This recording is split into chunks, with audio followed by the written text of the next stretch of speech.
Welcome to the Software Process and Measurement Cast number 627. I'm Tom Quigley, your host. Today, we feature our essay on collaboration. Collaboration is a word that gets thrown around a lot in team-oriented environments. I'm not sure everyone means the same thing when they use the term. Let's sort that out. This week, we also have a visit from Jon M Quigley and his Alpha and Omega of Product Development column. Jon and I talked about the idea of fit for use and its connection with quality.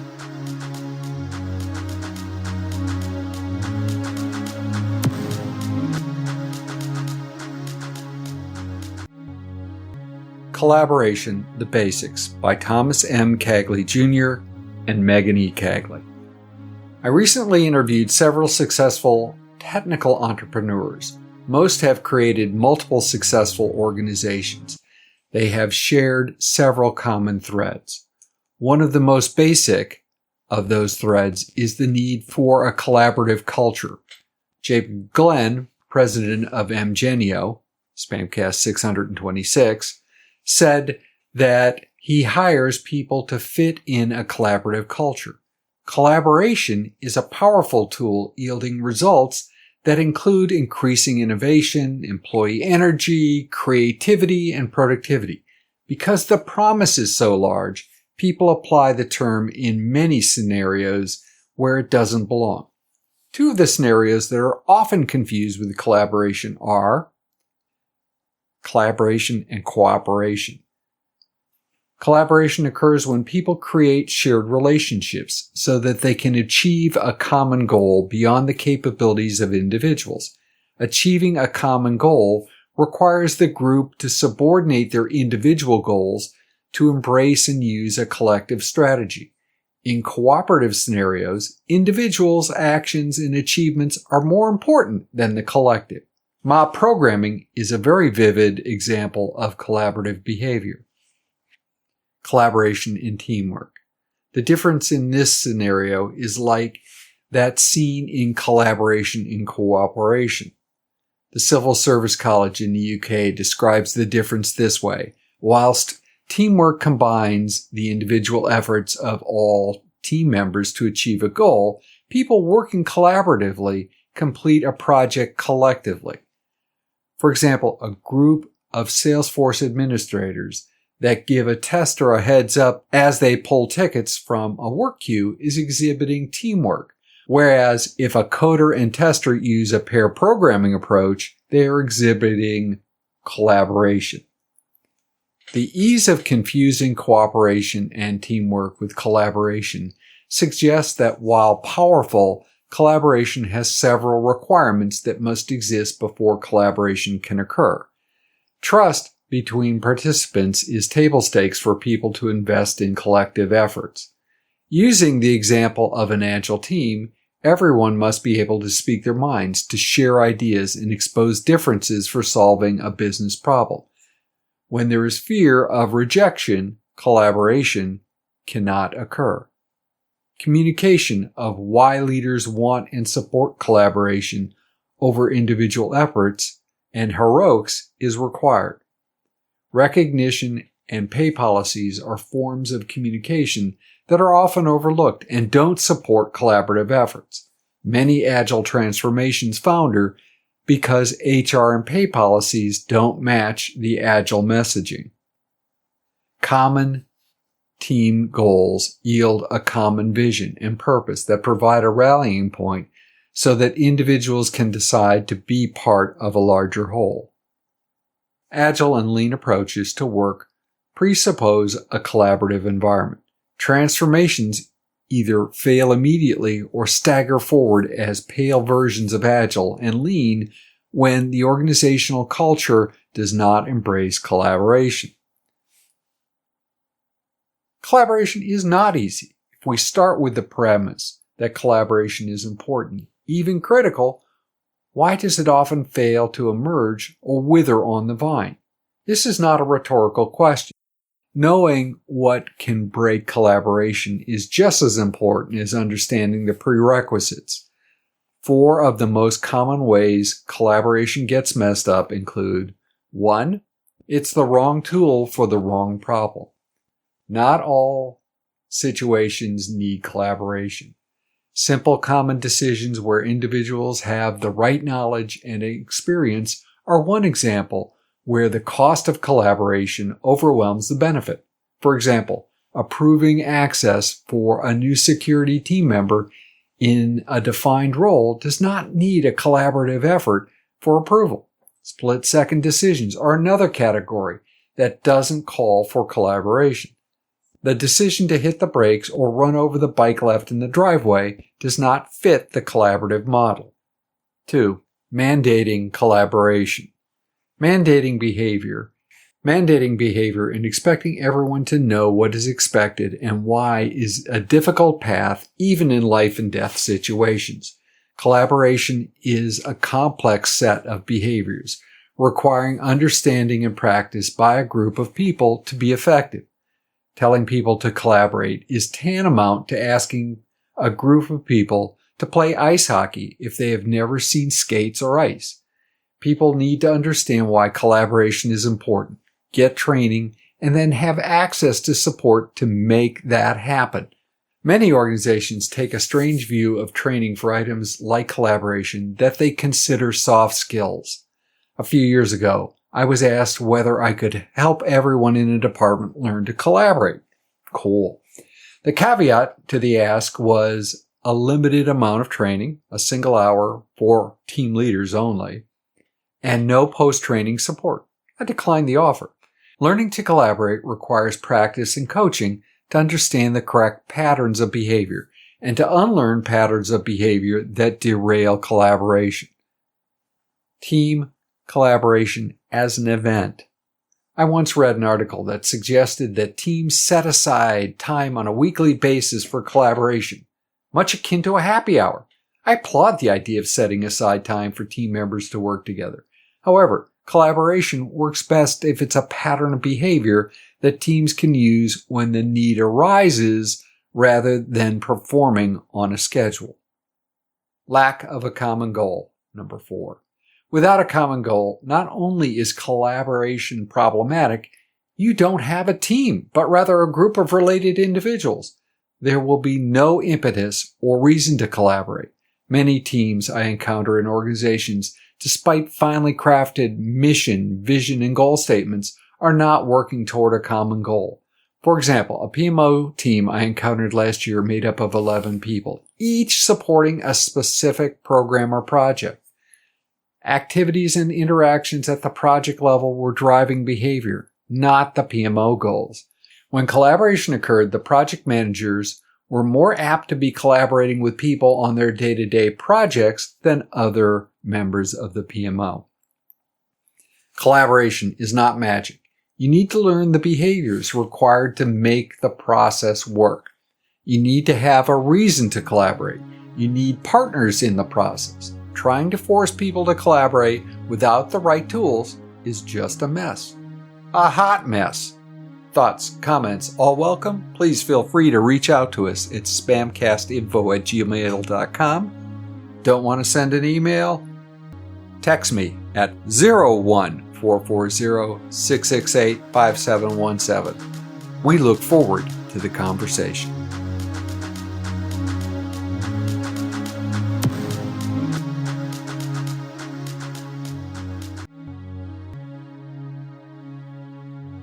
Jon M Quigley, welcome to the Software Process and Measurement Cast.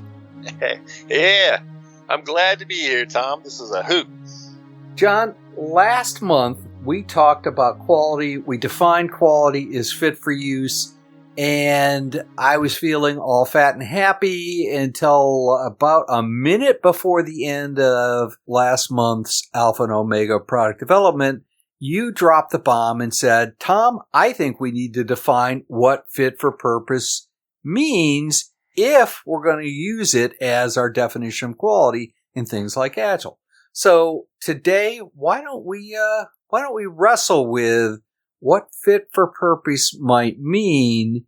And well, let's just start there. What might that mean? I think maybe a better place to start would be, where do you find out what that might mean? Okay, so tell me why you parse those words that way. Because the what is going to be dependent on the who, probably, and the value system of the person who you're trying to sell the product for, build the product for. Mm-hmm. What matters to them? To put the what, as in what measurement should we be looking at, or what metric of the product should we be looking at before the who matters, means that we're looking at a measurement that we can't tie back to any particular customer, or an attribute of the product that we can't tie back to a specific customer. I'm not sure that's going to be very helpful. Who would own that conversation then? And would it be the team that's working on the code or the piece of hardware?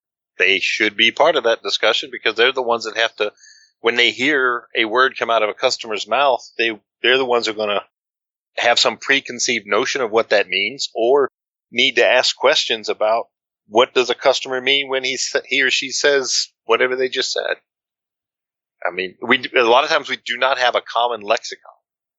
Just because we speak a same language, perhaps we speak the same language, that doesn't mean when we say something, it conjures the same image up in all the people around the table. Yeah, metaphors. There's an argument. I've been studying clean language recently, and there's a lot of discussion that we spend a lot of time and effort, or at least a lot of our conversation uses metaphors. And those metaphors have different meanings. So being able to peel back, that's a metaphor, right? Peel back. Being able to peel back. And when you should say, Tom, what does that look like to you? When you're talking about peeling back a metaphor, what does that mean? So we have to find a way of having that conversation. Obviously, we're not going to do that with the precision of mathematics or physics, but if we start with who's the customer, doesn't that suggest to us that we have to engage stakeholders, product owners, product management if you're in a product organization? Where do you think that identification of customers really has to reside? For the identification of the customer is probably the product owner and maybe the marketing arm of the entity, whoever fills that purpose in the company, if there is such a purpose in the company. What if you're dealing with internal products? So I'm a group of in internal IT, and I'm doing Salesforce, and I might be doing a little development on the outskirts at Salesforce, but I'm doing a lot of creating reports and configuration. So I'm doing a lot of that. Who would identify my customer for me? The people internal of the company that use the product are your customers. And I would think somebody internal would easily be able to point to, we're building something in Salesforce for those people over there. Department 11661 or Fred, Jenny, and Herbert. And then you'd know who specifically you go talk to. What if, and I'm taking down a path just to explore it. So Salesforce is a platform, and you might have marketing that's involved with Salesforce. You might have sales, that you might have accounting, you might have HR. Lots of people may be leveraging that platform. When you get into those kind of complicated scenarios, who defines fit for purpose when you have conflicting needs? Yeah.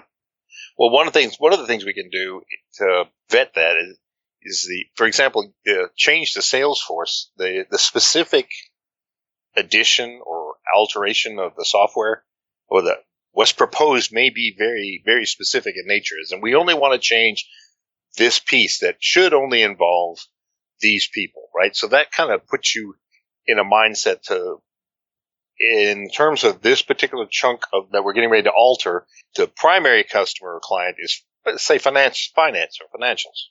Okay. They're asking for some kind of new financial measurement or metric or some calculation or some distillation from the tool. So I need to talk for them primarily, but that doesn't let off the hook anybody else that may be using that also, or where the data that is used for that is also used for some other part like marketing. But it does help you single out the primary source of who's to be speaking when it comes to scoping this product out or this feature out. Can a product have different groups with different definitions of fit for purpose that are considered customer bases? I would think so, yes. And they can even be at odds. How does that work in the real world?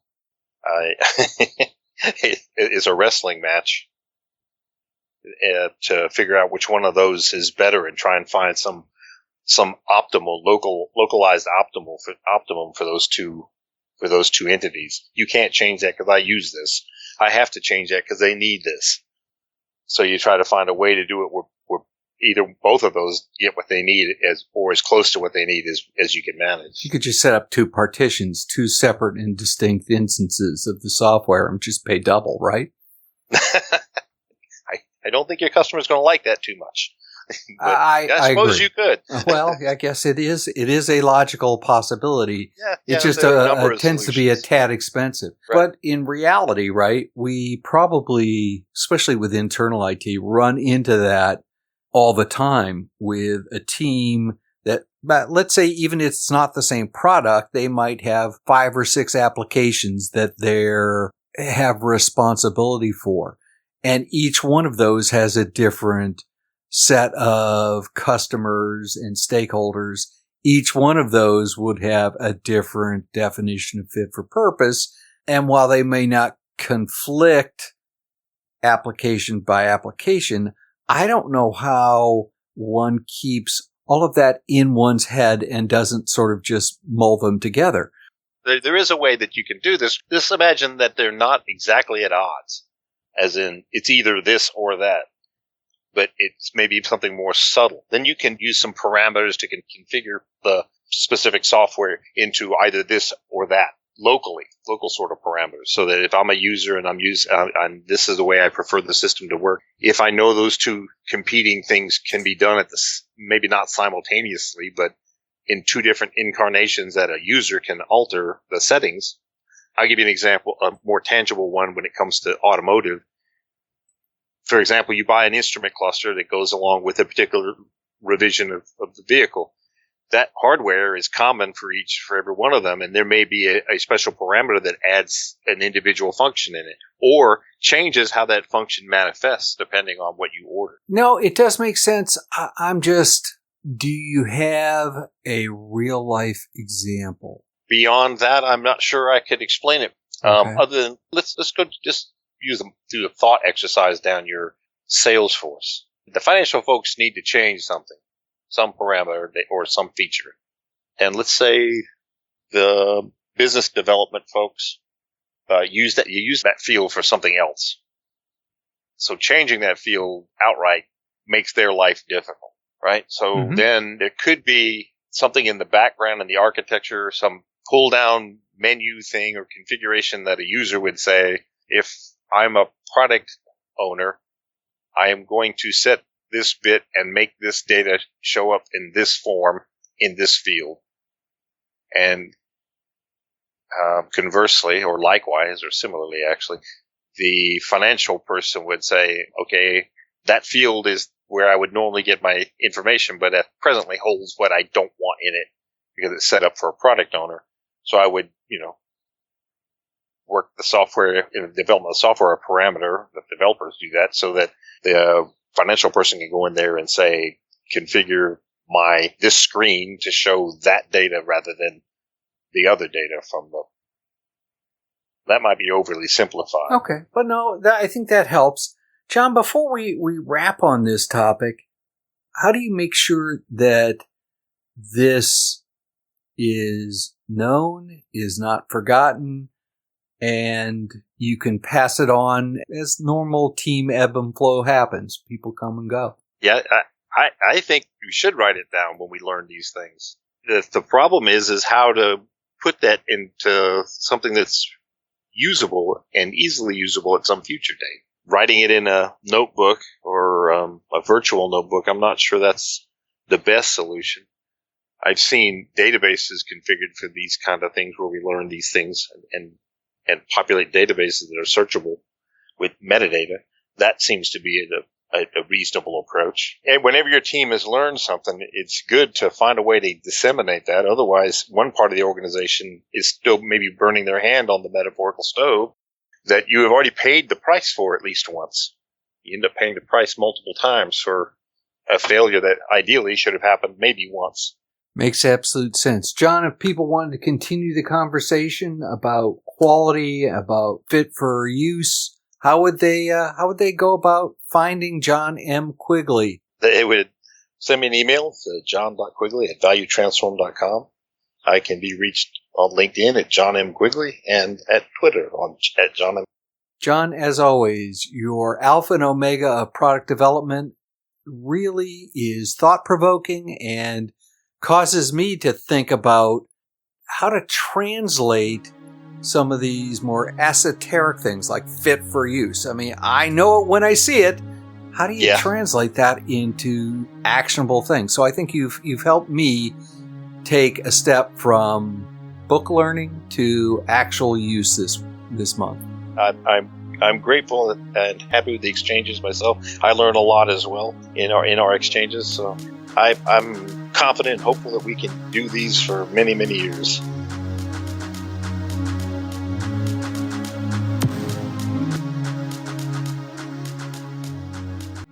In Reread Saturday News, this week we begin the long-anticipated read of Great Big Agile, an OS for Agile Leaders by Jeff Dalton.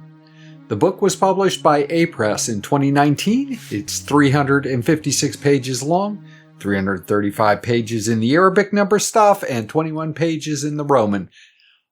And they are organized into an acknowledgment, foreword, preface, 73 chapters, appendix, glossary, and an index. I call this long anticipated because the poll before the last reread, Tame Your Workflow, had such an intense conversation that we picked all three books. Great Big Agile, Tame Your Workflow, and after we're done with Great Big Agile, we're going to read Fixing Your Scrum. That'll be the third book. We'll probably get there roughly at the beginning of the year, 2021. Remember, buy your copy and read along. The Software Process and Measurement Cast is the proud media sponsor of the Live at Manning Conference, Math for Data Science, which will be held on December 1st from 12 noon to 5 p.m. Eastern Standard Time on Twitch. Get there, be there, have a good time. I hope to see you and talk with you in the chat. Register for free for a unique chance to learn from statisticians and math masters. Remember to sign up for Math for Data Science. In the Software Process and Measurement Cast number 628, we'll feature our interview with David Nicolette. David and I talked about his book from Manning Publications called Software Development Metrics. We talked about the value of measurement, regardless of the approach you're taking to deliver value. Measurement is feedback, and measurement is leadership for guiding work and to improve how work is done. If process improvement is a never-ending journey, why do so many people ask, are we there yet?